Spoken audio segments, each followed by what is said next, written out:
Welcome to Poseidon's Garden YouTubers. My name is Chris. I am one of the owners of Poseidon's Garden. Becca is my girlfriend and she is the other. However, tonight she is actually at work, so she cannot be with us.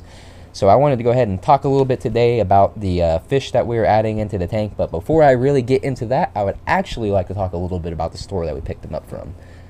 We went ahead and took a trip down to the Aquarium in Old Town. That is one of our local fish stores that we have here that we love to support. This store actually has been around for 30 plus years, and the owners have been in the hobby just as long, if not longer. And they actually have a display tank that has been set up and running just as long as the store in the tank. How freaking cool is that? Now, the owners of this store are some very wonderful people. They're always happy to see you, and they're more than happy to order you anything that you may not see in their store that you just have to have.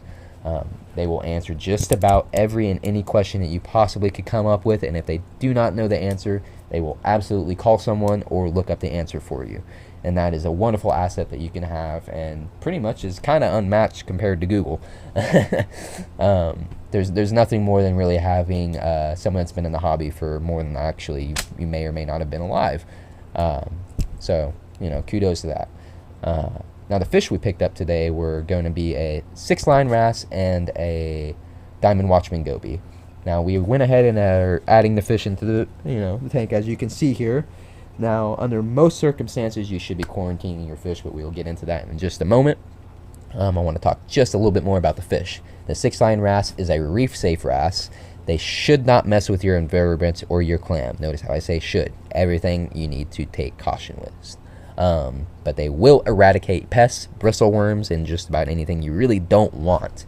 You need to have a copepod population that is thriving in there and reproducing.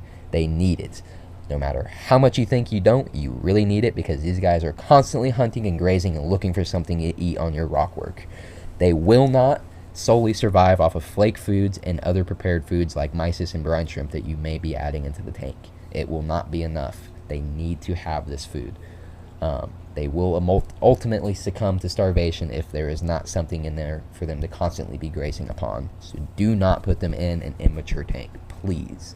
Same thing with a diamond goby. This thing needs to have a tank that is very well established, because they have to have tons of detritus and uneaten food and things in the sand that they can sift out and eat and survive off of, and not have to rely on flake foods or other prepared foods being added into the tank, because that solely will not be enough for them. They will starve.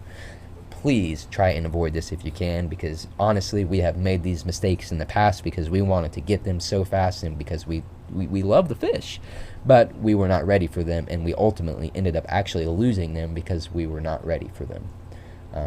Please learn from our mistakes and do not follow in the same path. Now, back to quarantining. You should be quarantining your fish no matter what. We are fortunate to have a couple stores where we have never had an issue with pests or parasites, because they take care of that for the most part. We're very fortunate to have this. However, we still do quarantine, but right now that is not an option because our quarantine system is shut down and it is being moved into a new room. Therefore, it's kind of hard to put a fish in quarantine when I do not have it set up. But I promise you, once the quarantine is up and running, all of our fish will be continuing to be quarantined before they make it to the display. You should also do this with your coral if possible, because you do not want to accidentally introduce any, slow tissue necrosis or rapid tissue necrosis or any other pests into the tank that could potentially wipe out thousands of dollars in coral like you see before you. Now, when you're adding these fish into the tank, once they eventually are put into the tank, you should turn your lights off. They should not be on, because it will cut down on aggression. You will not see fighting. You will have less stress with your fish. Trust me, it is a heartache you just want to avoid. But you really shouldn't have to worry about this if you're adding them at nighttime, because that is the best time that you can do that. Your fish are going to be asleep, and the next morning they are probably not even going to realize that a new fish has been added into the tank. Therefore, the stress and aggression that is succumbed to the fish is so much less, it's hardly noticeable.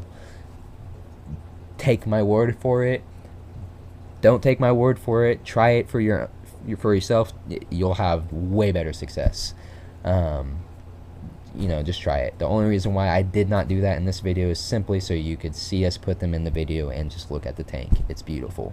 here in this little clip, actually, real quick, you're going to get to see our clownfish take to a bubble tip anemone for the first time, which is amazing because he has hosted that clam, our flower pots, and our frog spawn in our tank before finally touching the bubble tip.